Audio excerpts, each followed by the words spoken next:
suwarakum. Jadi kalau di ayat ini itu ternyata lukisan ya. Jadi suwara itu artinya apa? Lukisan. Gambar. Kalau arti bahasa aslinya ya. Arti bahasa aslinya itu gambar atau lukisan. Kita ini lukisan 3D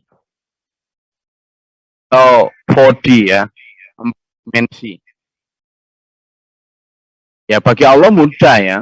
Kalau dulu kan ngeprint itu enggak mungkin. Kalau tahun 90-an kita membayangkan ngeprint itu mana ada ya. Bayangkan ngeprint, ada print itu. Nah, sekarang itu ada print yang 4 dimensi. Jadi misalnya mau ngeprint patung gitu, udah bisa sekarang. Memahat gitu ya. Ini ada kaitannya dengan kalimat dalam ayat lain disebutkan a'udzubillahi minasyaitonirrajim walladzi yusawwirukum fil arhami kaifa yasha. Kalau kita memahami ayat ini, kita itu nggak akan kepengen ancung atau pesek. Kita nggak akan kepengen glowing apa budak. Yang dikasih Allah ya apa adanya, itu indah wis. Sampean ireng yo indah, putih yo indah, ancung yo indah, ngocor yo indah. Jadi kadang-kadang orang lewat di depan rumah kita nang lambene, misalkan sampean nggak kakean pola gitu aja, menurut saya nggak terlalu banyak dibicarakan orang. Kadang kan kita itu dibicarakan orang ketika wajahnya nggak patek, kakean pola. Nah itu akhirnya orang gitu, rupanya elek, hatinya elek, kakean pola, nah gitu. Nah artinya apa? Kalau kita bicara yusawirukum, itu sudah menjadi gambarnya Allah, ya sudah diterima. Kita tidak usah kakean pola biar nggak dibicarakan orang. Alis dia apa sekarang itu? Kalau perempuan itu alisnya diapain sekarang biasanya itu? Sulam, sapina. Tato, bos. Ya kan? Ada apa? Jadi katanya anak-anak saya itu kalau di kampus katanya ditanyain, alismu nyulam di mana kok bagus loh? Tak ada di sulam, memang bapaknya ganteng. Hehe, itu aja. Itu jadi dijak pede saja. Anak-anak kita harus diajak pede apa yang diberikan oleh Allah. Enggak ganteng, harus ngomong ganteng gitu aja lah. Itu. Kalau enggak kita sendiri yang ngomong ganteng, tuh siapa yang bilang kita ganteng? Itu. Selalu begitu.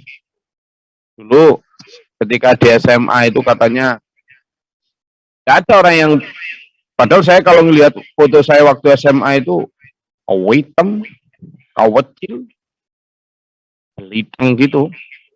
Dulu kalau berangkat sekolah itu kan pakai sepeda ontel tuh, hampir 8 kilo itu dari desa ke kota itu. Ya kepanasan tiap hari itu. Ya panas ya. Enggak pernah tuh saya nyoba untuk biar putih, itu enggak ada. Tunjukkan aja kapasiti kita bahwa ada kelebihan di luar kelebihan fisik. Dan kalau kita bicara kelebihan fisik, kelebihan itu menurut standar siapa? Ya? Saya beritahu ya, bagi orang Jepang dan Korea, itu sebelum Korea modern ini, kalau Korea modern sekarang memang dianggap satu-satunya negara atau bangsa yang sangat mementingkan fisik. Sehingga bahkan penampilan fisik itu sangat dominan mempengaruhi dia dapat kerja atau enggak. Nah, padahal zaman dulu dan di beberapa wilayah yang lain, itu seperti di Afrika, itu yang dianggap paling cantik adalah yang paling gemuk. Ya, di daerah Kenya atau mana itu. Jadi yang paling gemuk adalah paling cantik. Terus di daerah pedalaman entah Myanmar atau Thailand gitu, saya pernah baca itu. Yang paling cantik adalah yang paling panjang rambutnya atau gitu. Jadi ukuran-ukuran kecantikan itu akhirnya beda. Akhirnya beda. Bahkan di beberapa negara, itu cantik itu kalau giginya hitam. Sehingga yang dirubah adalah gigi. Loh gitu. Ada juga yang paling cantik itu kalau yang paling panjang. Sehingga sampai kaki pemberat.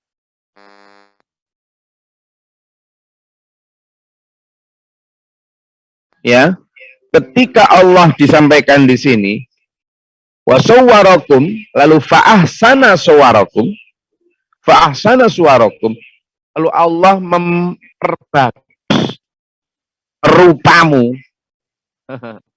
wajahmu, itu ya wis begitu saja.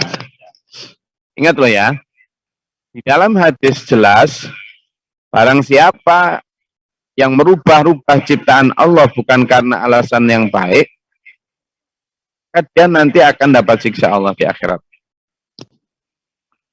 Hidung kurang mancung, dimancung-mancungin, dioperasi plastik. Dagu kurang jentit, dijentit-jentitin. Pipi kurang montok, suntik hormon atau botox, dan sebagainya. Ngapain gitu? Apalagi itu resikonya juga untuk kesehatan tidak baik.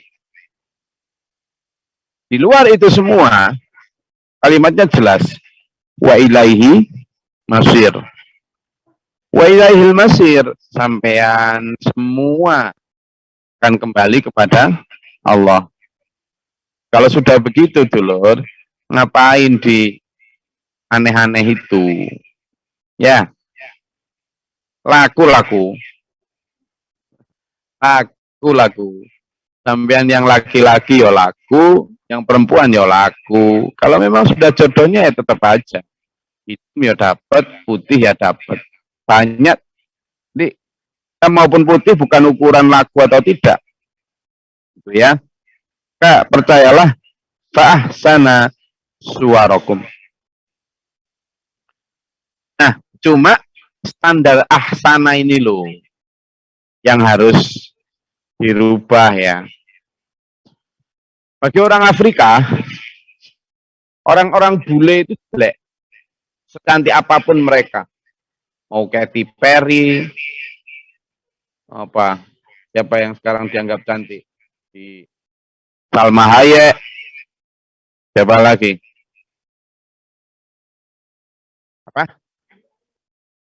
Sembulah, siapa yang nggak paham aku. Itu kalau dianggap cantik, bagi orang Afrika jelek. Kenapa? Karena orang Afrika kan melihat orang bule itu dianggap setan putih. Setan putih. White demon. Jadi dianggap setan putih tuh. Nah, buat mereka yang cantik ya yang hitam, yang gemuk. Itu sudah. Padahal bagi standar-standar orang Eropa, yang kemudian orang Indonesia melu-melu, itu yang dianggap cantik adalah yang langsing, yang putih. Sehingga produk-produk pelangsing tubuh, produk-produk pemutih kulit, laku keras. Glowing, anti apa aja itu. Yang untuk nahan sinar matahari itu apa itu namanya? UV. Terus sama Sabit. Unblock. Nah, wong sinar matahari mau diblok. Padahal sinar matahari itu yang justru sehat, banyak vitamin D. Makanya orang sekarang banyak penyakit. Ya kan? Karena jarang kena sinar matahari. Nah kalau zaman dulu, mbok-mbok kita, mbah-mbah kita, endino, tiap hari kena sinar matahari. Ada itu penyakit aneh-aneh sekarang itu. Kelenjar getah bening, kelenjar getah butek, kelenjar, alah penyakit yang dibilang dokter itu sampai istilahnya aja saya nggak paham. Dulu penyakit itu mudah apa? Patuk, geges, apa? Kudiken Gus. Iya paling banter, penyakit paling parah ibu. Gudik.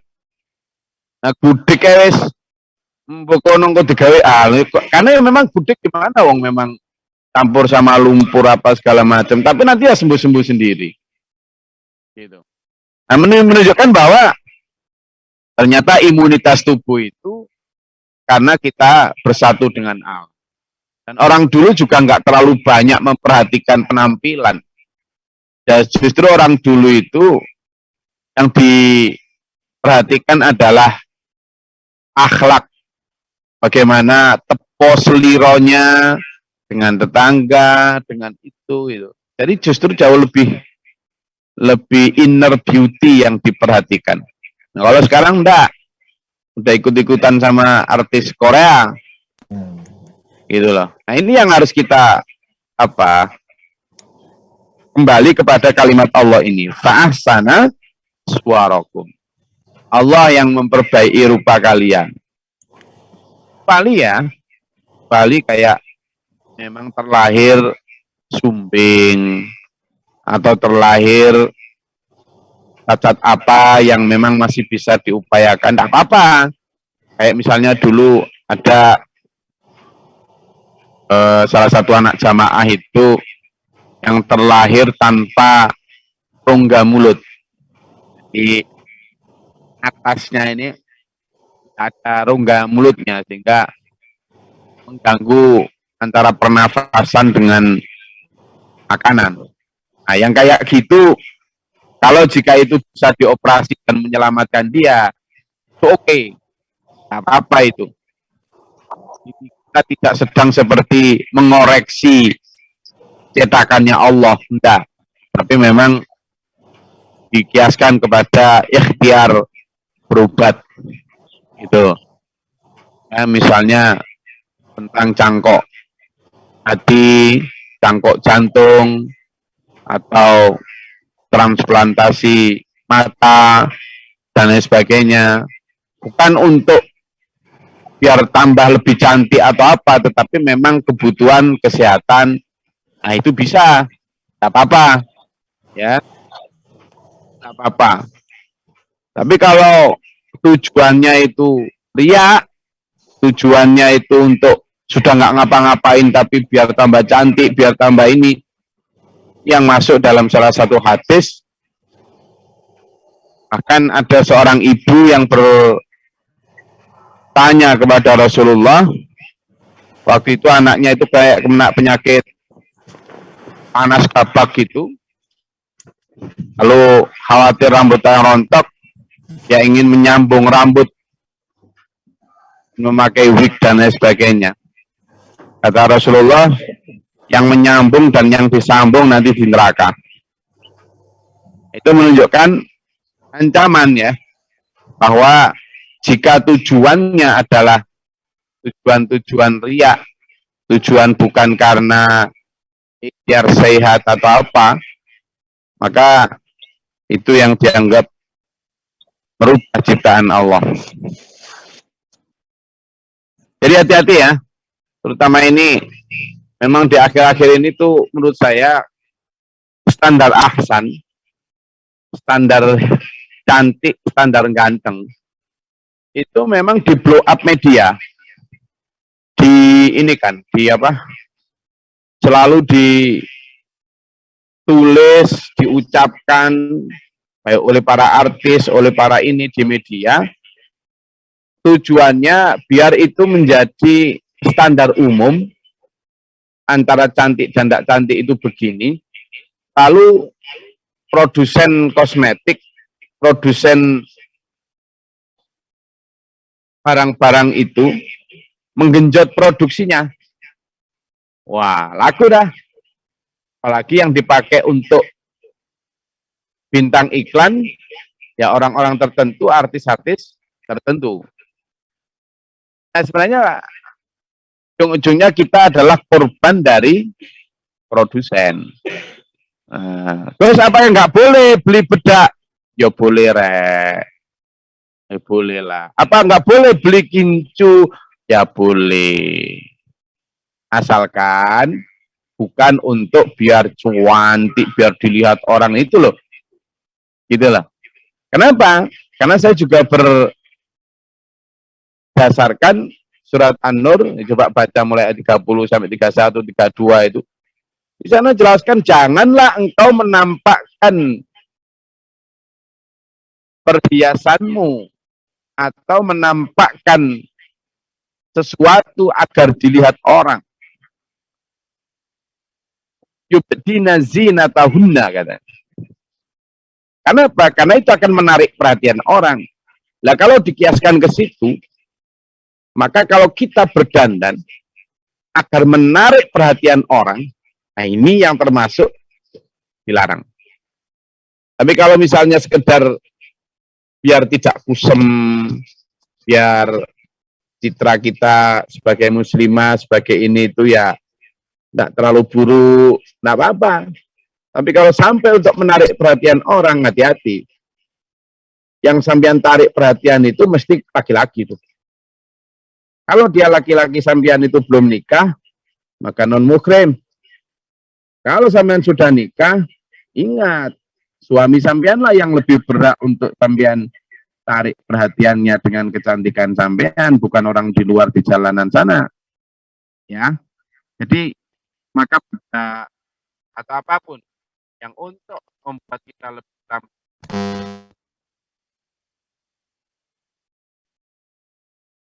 apa selama tidak berlebihan, tidak apa-apa selama berlebihan, tidak berlebihan. Yang kedua, tadi yang pertama tadi selama niatnya itu tadi, niatnya adalah sekedar untuk menjaga penampilan sebenarnya. Yang kedua, selama tidak berlebihan. Yang ketiga, selama tidak israf. Israf mubazir, terutama terlalu mahal dan sebagainya. Padahal banyak kebutuhan orang yang sebelahnya tidak bisa makan, kita malah mengeluarkan biaya untuk suwarokum itu sampai ratusan ribu apa jutaan, jangan ya. Yang keempat, asalkan itu produk halal. Itu harus diutamakan. Tidak parfum, kincu, apapun. Sabun, apa segala macam. Pastikan ingredientnya itu halal. Karena meskipun itu dipakai untuk luar, tapi kalau itu mengandung unsur haram, eman. Ya, wangi apapun, glowing apapun. Dari yang haram, ya. Ya, sekali lagi itu yang tentang fa'ahsana suwarakum. Jadi bukan kok nggak boleh bersolek ya atau menata diri, silakan, tetapi ya sekedarnya saja. Itu untuk perempuan. Nah untuk yang laki-laki nggak usah aneh-aneh lah. Sekarang laki-laki itu ya kadang foto kemenyek yang itu, iya loh. Kemenyek. Ada itu sekarang salon khusus untuk laki-laki itu. Mulai dari pedicure, manicure, aduh. Nanti keluar dari salon itu jalannya melambai. Ya, jangan. Laki-laki itu ya sekedar mandi pakai sabun. Jangan juga mandi nggak pakai sabun. Oh lanang kok. Jangan gitu. Ambumu loh. Ya. Jangan, tetap menjaga bau, menjaga penampilan. Makanya ada satu hadis, kurlah kumismu dan peliharalah jenggotmu, lihya, ya kan? Jadi cukurlah kumismu, itu dicukur, lalu kemudian jenggotnya dipelihara. Itu berarti Rasulullah juga mengajarkan kita untuk menjaga penampilan. Lalu di hari-hari tertentu kita juga dianjurkan untuk pakai wewangian, misalnya ketika mau sholat Jumat, ketika mau hari raya. Tapi ya jangan berlebihan, lagi-lagi di parfum harga 1 juta. Ya, berlebihan. Ya parfum ya biasa aja. Saya rasa kalau sampean menjaga pola makan, pola olahraga, kemudian dengan cukup sabun gitu aja sudah wangi lah, ya. Jaga penampilan. Ini yang belum bercukur, saya soalnya pagi ini bercukur, saya bercukur kumis, lalu merapikan jenggot, kemudian memotong kuku. Itu ada semua hadisnya itu, termasuk merapikan atau memotong bulu ketiak, bulu kemaluan dan sebagainya. Itu ada sunnahnya semua. Ya, termasuk baju. Jangan dibiarkan luset ya, seperti itu ya. Jadi jisim itu tetap perlu perhatikan. Ya'lamu ma fis samawati wal ardi wa ya'lamu ma tusirruna wa ma tu'linun. Allah yang Maha mengetahui juga apa yang ada di langit dan di bumi, dan mengetahui apa yang kamu sembunyikan maupun apa yang kamu nyatakan. Wallahu alimun bidzatis sudur. Allah mengetahui apa yang ada di dalam hati kalian. Apa yang ada di dalam setiap hati itu Allah tahu. Jadi kita ini sebagai dasar untuk berlaku jujur. Tidak usah terlalu banyak yang disembunyikan. Kebanyakan yang nyimpen rahasia itu enak, apalagi kebohongan. Ya, kita jujur saja. Karena Allah tahu apa yang ada di dalam hati kita. Saya rasa itu yang bisa saya sampaikan. Monggo kalau ada yang mau dijelas atau ditanyakan, silakan.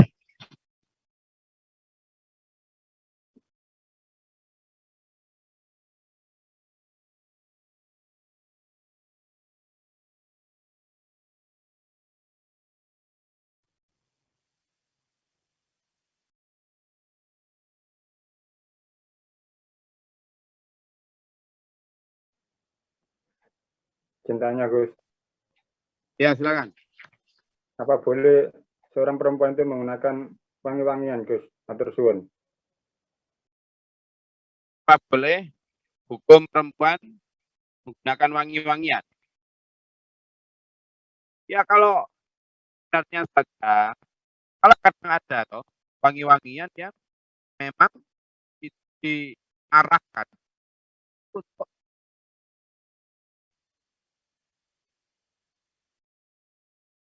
mereka ya, para produsen parfum itu juga melakukan riset loh ya. Satu di antara riset adalah riset saraf.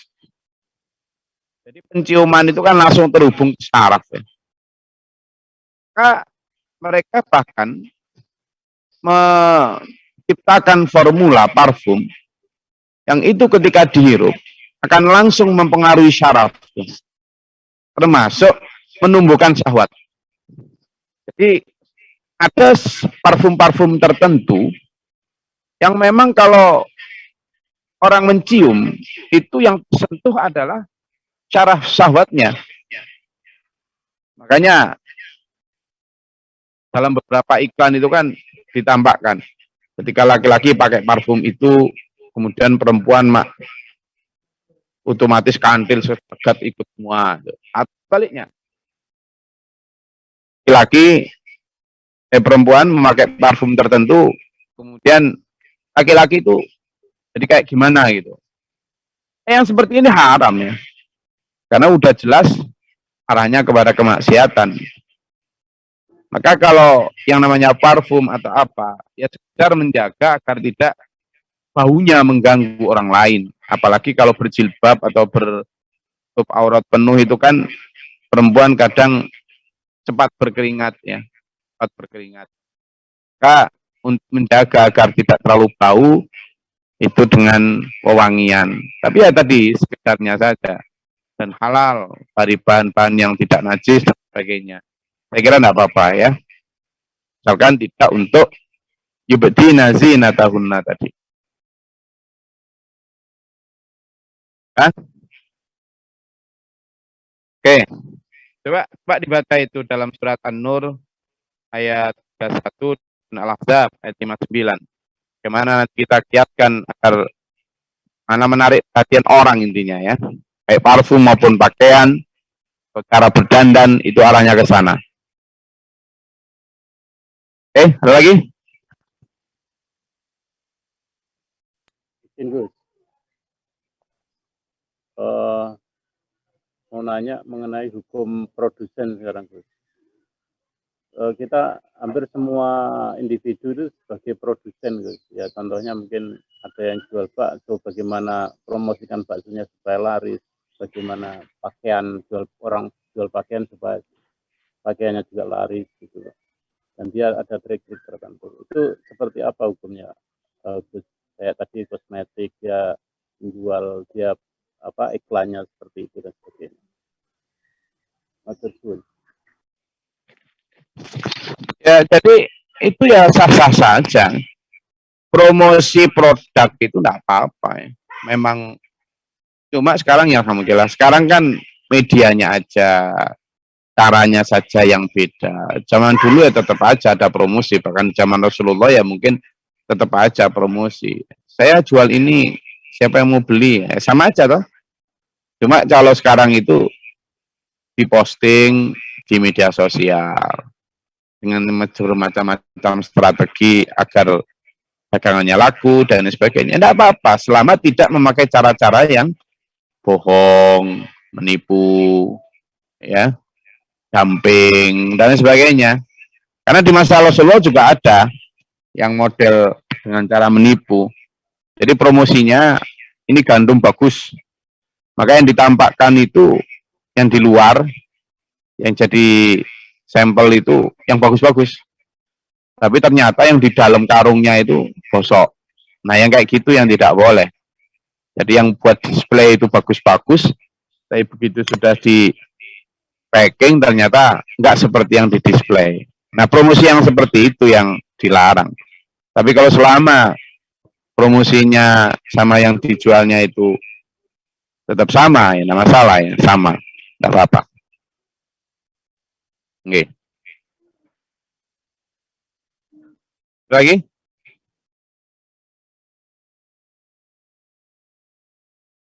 Coba ya, kita buka di surat An-Nur ya. Surat An-Nur itu surat ke-24.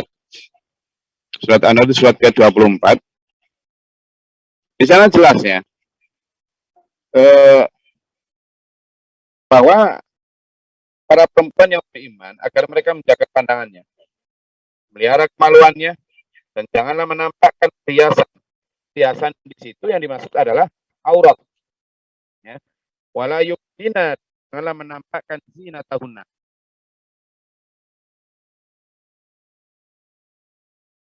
Aurat mereka, kecantikan mereka, illa ma dhahara minha, kecuali apa yang biasa tampak. Ya. Illa dibohongi kecuali kepada orang-orang yang sudah dibolehkan. Nah, awal juga disebutkan itu. Fala yadribna bi arjulihinna yu'lama ma yukhfina min zinatihinna. Dan janganlah mereka menghentakkan kakinya agar diketahui perhiasan yang mereka sembunyikan. Jadi zaman dulu itu kan ada bingle, apa yang emas yang ditaruh di kaki itu, bingle. Nah itu kan kadang malah jalannya itu dihentak-hentakkan biar orang tahu kalau dia pakai perhiasan. Intinya adalah pamer. Intinya untuk menarik perhatian. Maka jika itu kita kiaskan, kita pakai baju, kita pakai parfum, kita ber-make up, bersolek, atau apapun, jika niatnya untuk menarik perhatian apalagi lawan jenis, maka itu dilarang. Ya, ini biaskan kepada ini.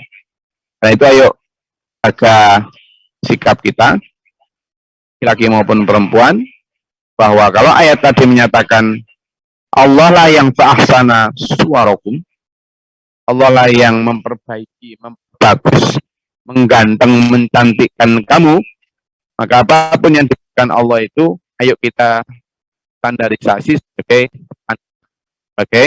ganteng. Gak ada wong elek, gak ada wong ayu, ganteng kabeh semua. Standarnya standar mana gitu aja lah. Kak, Mas Mizan adalah orang yang paling ganteng bagi Mbak Tuminah, dan Mbak Tuminah adalah manusia tercantik muka bumi di mata Mas Mizan. Itu namanya the real couple. Waduh, pasangan sejati, atau istilah lain cinta buta. Nah, jadi udah gitu aja. Kenapa kalau nanti ngelihat yang lain ya nggak habis. Allah yang memperbaiki, mengindahkan wajah kita. Saya rasa itu kajian kita pada pagi hari ini. Saya sedang berada di Lembar, Lombok Barat. Insya Allah ini nanti juga mengunjungi Sukamulya, Lombok Timur untuk acara Sumberlah, melakukan apa istilahnya vlog Nusantara untuk meliput cabang-cabang atau kapan ke Kalimantan Selatan, Kalimantan Timur, terus Makassar, terus muter kemana aja yang mau dimuteri kali mungkin. Saya rasa mudah-mudahan Allah merahmati meridai menuntun kita. Sahur semua toh? Sahur. Saya tadi malam sahur di kapal. Ya. Makanya ada anaknya tuh yang kasih nama Sakura. Semoga Allah merahmati kita. Sehat semua dulu nggih. Kita jaga kesehatan jasmani dan rohani kita. Kita tetap keep positive thinking sehingga jasmani kita juga ikut positif. Insyaallah. Alam siratul mustaqim ila akhir hayat husnul khatimah. Amin. Allahumma shalli wa sallim barik ala sayyidina. Allahumma fir lil mu'minin wal mu'minat wal muslimin wal ahya'i minhum. Astaghfirullahaladzim. Allahumma atina fi man atayta wa afina fi nafa'ita wa lana fi man tawallait. Wa barik lana fi ma atayta wa qina syarra ma qadait fa innaka taqdi wa la yuqda 'alaika. Tabarakta rabbana wa ta'ala ta'ala alhamdulillah ma qadait astaghfiruka wa atubu ilaik. Sallallahu sayyidina Muhammadin. Allahumma da'hana al-bala wal waba wa qadil hastin wa najina wa syaitan kufar. Rabbana natina wa lina washabina min qawmi dhalimin. Rabbana la taj'alna fi qawmi dhalimin. Allahumma arfa' darajatana fi dunya. Rabbana man faktubna ma syahidin. Rabbana la tuzigh qulubana ba'da idh hadaytana wa hab lana min ladunka. Rabbi a'udzu bika min hamazati syayatin wa a'udzu bika rabbi yahdurun fi rahmatika. Rabbana ij'alna muslimin wa qina adzaban nar. Rabbana atina fid dunya hasanah wa fil akhirati hasanah wa qina adzaban nar. Rabbana ighfir li wa laki wa lil Rabbana taqabbal du'a. Subhana rabbika rabbil izzati amma yasifun wa salamun alal mursalin. Alhamdulillahi rabbil alamin. Wassalamualaikum warahmatullahi wabarakatuh. Waalaikumsalam warahmatullahi wabarakatuh. Terima kasih Bu. Allahumma arhamna bil Qur'an waj'alhu lana